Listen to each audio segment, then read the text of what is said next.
जैसा कि अभी हवाओं में ये चर्चा भी उठाई जा रही है कि रीट आंदोलन जो धरना चल रहा था शहीद स्मारक पर, वो कहीं ना कहीं आप उसके पीछे जिम्मेदार हैं कि वो इतना धीरे हो चुका है अब। जिम्मेदार कैसे हूँ बताओ आप मुझे इस चीज़ का जवाब दो। जिम्मेदार कैसे हूँ? उनकी इच्छा यह है, उनका ये जरूर मानता हूँ, सारे युवाओं का विश्वास यह है कि इस आंदोलन में उपेंद्र यादव नेतृत्व करते हैं तो कहीं ना कहीं उनकी जीत होती, वो उनका विश्वास है मेरे प्रति। लेकिन एक चीज़ बताओ, जो आंदोलन हमने समाप्त कर दिया, समझौता हो गया, लखनऊ से मैं आ गया, जिनको ये पीछे लड़का ये खड़े, ये एलडीसी भर्ती 2013 के 9 साल से इनका अब कैलेंडर जारी होने वाला है। प्रयोगशाला सहायक जैसे भर्ती को रद्द कर दिया था कोरोना काल में, जिन्होंने अपने जैसे लोगों को बचाने का काम किया, उनकी सूची जारी हो गई। आज उनके परिवारों में 1500 से ज़्यादा परिवारों में खुश यही है। टेक्निक हेल्पर है, कंप्यूटर भर्ती की अधिसूचना पहली बार नियम जो संविदा पे निकाल रहे थे। कई ऐसे काम है जो नहीं होने वाले, हमने लड़ झगड़ के करवाए हैं। तो समझौता होने के बाद मैं वहाँ जाके नेतृत्व करता तो इन लोगों की भर्तियाँ, यानी कि ये लोग फरवरी में आंदोलन में साथ थे, फरवरी के बाद अब दोबारा आंदोलन हुआ अक्टूबर में, तो मैं जाके वहाँ बैठ जाता तो इनके भर्तियाँ रुक जाती, इनके साथ गलत हो जाता। पहला सवाल। दूसरी बात, मेरा भी स्टैंड है, जब मैंने आंदोलन खत्म करने की घोषणा कर दी और फिर घोषणा करने के बाद फिर मैं वापस चला जाऊँ तो आप भी पूछ लोगे कि कल तो आप समझौता करके आगे बैठ गए, आपको तो क्या पब्लिक, आपके तो भीड़ के नेता हो गए, भीड़ के देख के पागल हो जाते हो, आपको तो छाने का शौक है क्या, आप ही सवाल कर लेते हो।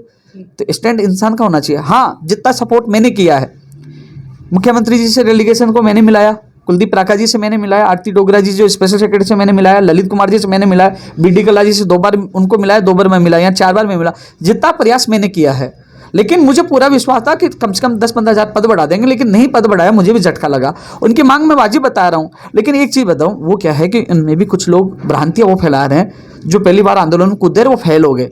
तो फेल हो गए तो अपना दोस्त दूसरे पे क्यों? मैंने पूरा दिन, मैंने उनको थोड़ी कहा था आप प्रदर्शन मत करो, गंजे मत हो, गांधी जी मत बनो, धरने बंद, तो मैंने थोड़ी रोका था।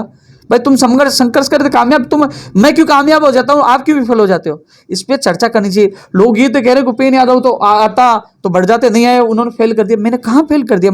मैं फेल तब कहता कि भैया आप गंजे मत हो, आंदोलन मत करो, आप मत बैठो, तब कहते। मैं तो उनके बीच में भी गया, उनको मिलाया भी, वार्ता भी करवाई है। हाँ, ये जरूर होता है कि जैसे मेरा तरीका दूसरा है, क्योंकि जैसे 12 तारीख को इतनी भीड़ थी, 2-3 हज़ार लोग थे, मैं रहता, मेरा समझो तो नहीं होता, मैं तो उठ के पीछे से भी कब्जा कर लेता। मैं लाठी उठी से डरने वाला नहीं हूँ, मैं इससे नहीं डरता कि मुझे जेल में डाल दे। मेरे सिर फटे, 5-5 टाँके हैं, आप देख लीजिए, वो तस्वीरें लगी। मैं तो बहुत पिटा हूँ, मैं डरता किसी के बाप से नहीं हूँ, लड़ता हूँ तो बिल्कुल खुला लड़ता हूँ।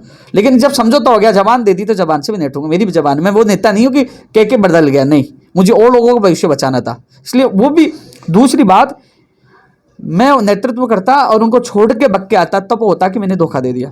मैं तो 7 तारीख उनके बीच में गया हूँ, 7 तारीख उन्होंने कहा कि 2 ग्रुप है, 1 ग्रुप कर दो, तो मैंने उनकी बात मानी है, उन्होंने जैसा कहा मैंने किया, उन्होंने वार्ता करवाई है। और अभी भी मैंने तो हार नहीं मानी, अभी भी यानी मुख्यमंत्री से मुलाकात होगी तो उनके लिए हाथ जोड़ के निवेदन करूंगा कि प्लीज़ 45 हज़ार तो कर दीजिए। मैं पूरी कोशिश करूंगा, क्योंकि जो कहते हैं ना, सच कहता है, उनको सबको कड़वा लगता है, लेकिन सच थोड़ी देर के लिए कड़वा होता है, लेकिन भविष्य में ये तो पता चलेगा कि उपेंद्र यादव ने धोखा नहीं दिया, जो कहा सच का। तो मुझे सच बोलना था, झूठ बोलना नहीं आता, बेवकूफ़ बनाना नहीं आता, ड्रामा करना नहीं आता। लेकिन यह जरूर है कि मेरी मजबूरी नहीं होती उन लोगों को भविष्य की बचाने की, और जो मैंने जबान दे दी, मेरी मजबूरी नहीं होती तो 12 तारीख का नज़ारा अलग होता और पूरे देश में बड़ा धमाका होता, जैसे लखनऊ में हुआ था। हमने बड़े बड़े धमाके किए, जो जिसने कुछ नहीं किया, हमने तो मंत्रियों के 4-4 घंटे ताड़े ठोके पहले, हमने तो बहुत कुछ किया है, बहुत मुकदमे लगे। तो हम न मुकदमे से डरने वाले, न लाठे से डरने वाले। और रही बात, अब विधानसभा घेराव की तैयारी कर रहे हैं।